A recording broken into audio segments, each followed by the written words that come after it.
Po žiaurios kovos su Bu, žemėje įsivyravo taika.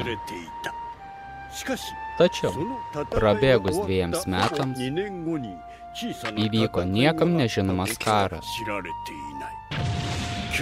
Leiskite jums papasakoti šią istoriją.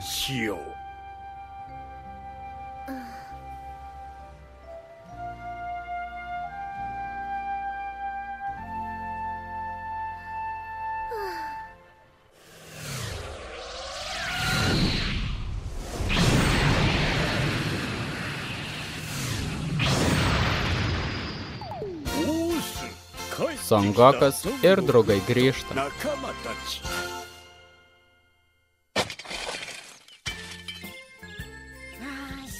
Norėčiau ir aš dabar treniruotis.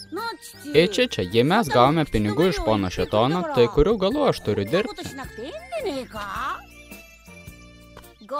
Gėdytumėsi, Gokai. Turi išmokti gerbti sunkų žmogaus darbą.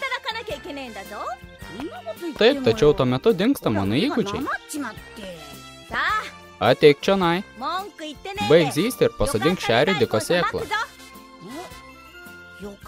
Ridikas?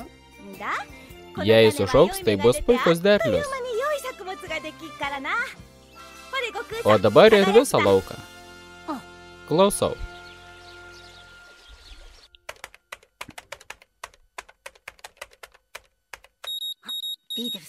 Videlė? Gohanai, ar gali kalbėti? Taip, kas nutiko?